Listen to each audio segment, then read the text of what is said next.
All right, we're going to continue our education in inequalities and start solving some equations with them. You'll notice that today is called Inequalities Day 2, and tomorrow is called Inequalities Day 3. I'm going to make one video to cover these two topics because to me they are deeply related. So let's go ahead and talk about inequalities. Last time we spent a lot of time writing inequalities. Today we're going to solve them. Let's talk about what the answers should look like. We have three options. We could end up with an n is bigger than or equal to 2 or something like that, similar to what we had last time. Notice the variable by itself. We could do what you've probably done in years past, which is draw a number line. You shade the dot and then shade one side or the other. That's another way to answer these questions. Or we could answer the way that we're going to for the rest of this class, which is called interval notation.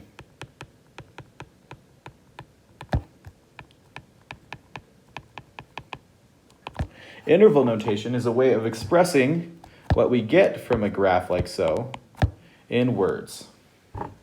So interval notation expresses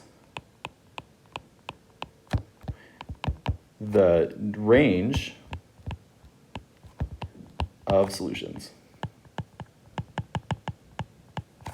with symbols.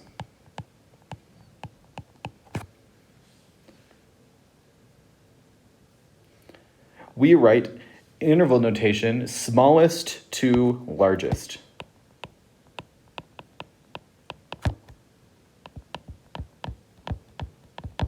Every single time.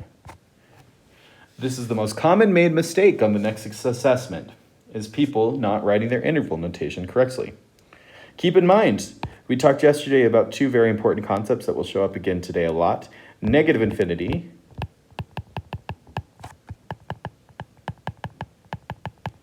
and positive infinity, or just normal infinity. These will show up a lot in our interval notation. Now, interval notation, the first thing you have to decide is which kind of parentheses do we use? We have two options for interval notation. We could use soft brackets, otherwise known as parentheses, or hard brackets. So these ones are soft. These ones are hard brackets. We use soft brackets to mean less than or greater than. Hard brackets mean less than or equal to, or greater than or equal to. Kind of how I think of it is, if you have that line underneath, then we need a hard bracket, which kind of looks like there's a line stuffed inside of it. Okay? Now, the kinds of brackets that infinity or negative infinity always get is going to be soft brackets. So negative infinity and positive infinity always get soft brackets. And here's why. It goes to the book, The Fault in Our Stars, which teaches us the principle that some infinities are bigger than other infinities. So even though infinity is the largest thing, there's always still an infinity larger. So for example, you could take infinity and then add 1. So infinity plus 1 is technically bigger than infinity, but even still, it just approaches infinity. It's kind of a hard concept to understand visually. Us humans are just not designed to understand numbers that big. So let's just take some time and practice our interval notation. Okay? So you'll notice here we have -4 hard bracket to infinity. So that means this is expressing numbers bigger than -4. So -4 is the smallest thing in the range, and infinity is the biggest thing in the range of numbers that would work. So let's go ahead and write that as an inequality. So x, or any other letter would do, and -4, and we're looking for things bigger than or equal to -4. We know this because we're looking for things that could fit inside this range. So for example, we could put 1 in there, or 2, or 100. or really any of the numbers that you could plug in for x. We're just looking for things bigger than -4. Similarly, let's go ahead and look at the next one down, 1, infinity. Now in this case, we're looking for things, similarly, we're looking for things bigger than 1. Sorry, I miswrote. We're looking for a number, x, bigger than 1, where we do have a soft bracket there on that 1, meaning we don't have the hard line underneath there. 1 is not included in this range, so it gets a soft bracket. We can look at the other side where we have -infinity, 8, with a soft bracket. So let's go ahead and rewrite that. So we're looking for a number, x, smaller than 8. We could take this one. This is supposed to be a hard bracket, I'm willing to bet. We're going to rewrite that as a number x smaller than or equal to -9. Notice this has the or equal sign because it has a hard bracket on that number. We can go the other ways too. So for example, if we look at n is bigger than 5, let's rewrite that in interval notation. Now notice we've got a bigger than sign, greater than,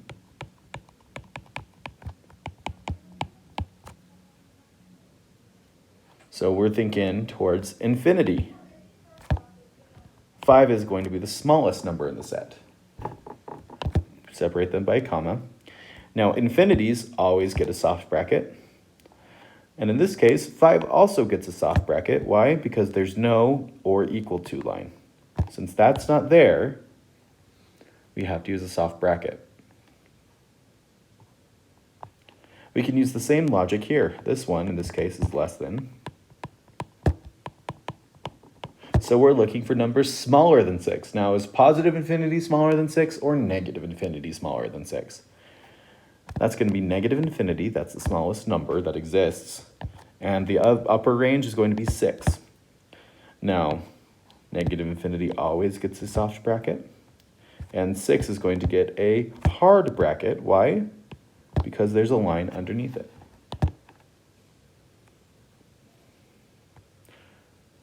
Let's go ahead and do another couple more practice ones. We have a number smaller than -4. So -4 is the upper part of that range.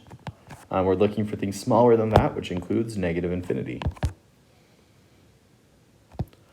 Negative infinity always gets a soft bracket. In this case, -4 also gets a soft bracket because there is no or equal to line. We separate them by a comma. And now we're looking for a number bigger than or equal to 2. So 2 is the smallest number, and we're going to reach towards infinity. So 2 gets a hard bracket, and infinity gets a soft bracket.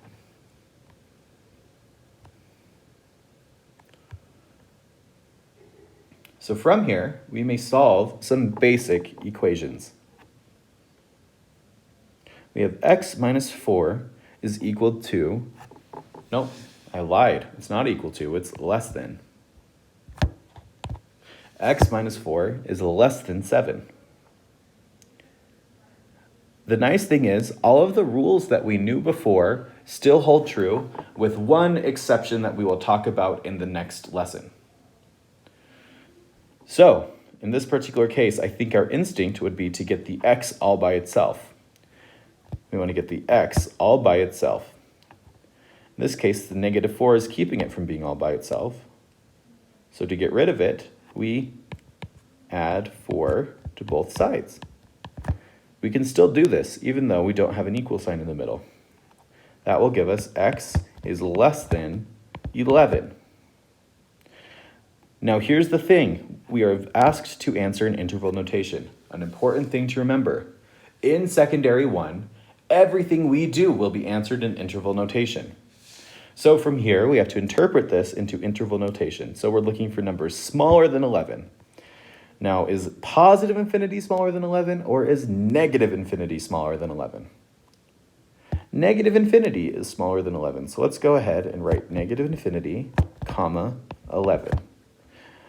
Infinity and negative infinity always get a soft bracket, and 11 always, in this case, will get a soft bracket as well because there is no or equal to.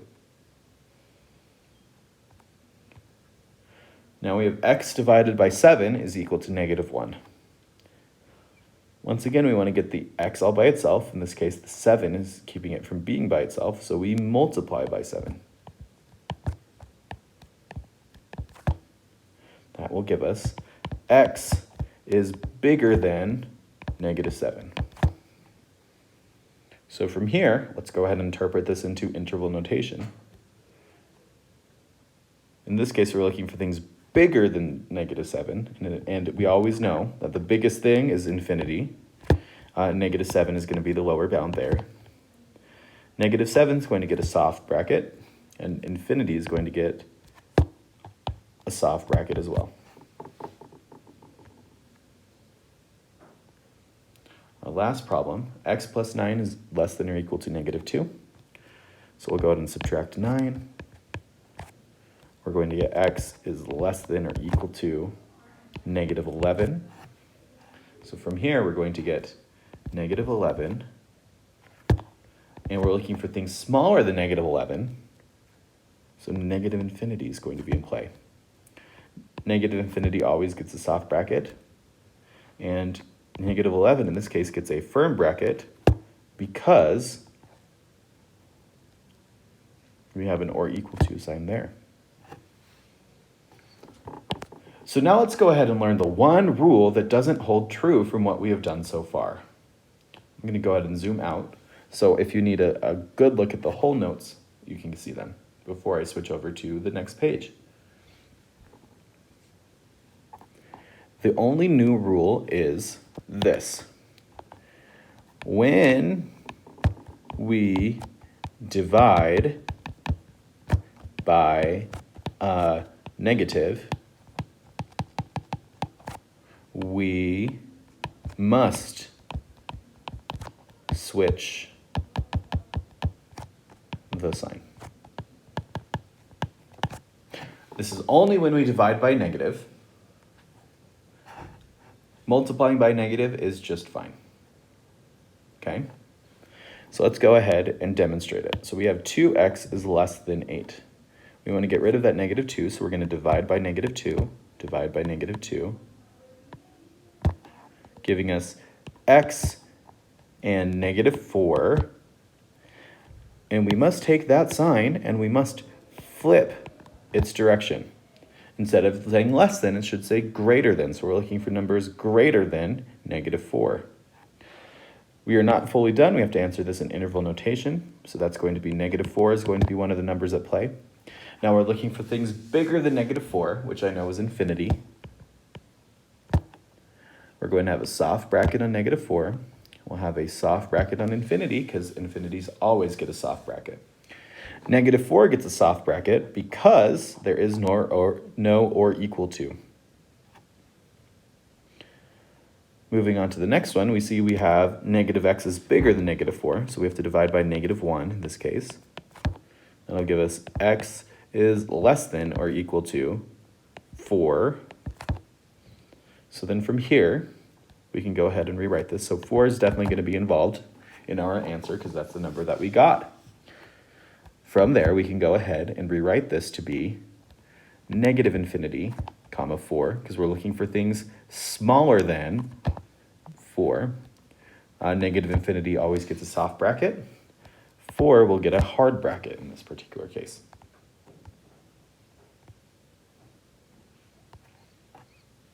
So from here, you can go ahead and divide by negative 4 for the next one. That will give us x is bigger than or equal to 6. So we're thinking 6 is for sure going to be in our answer.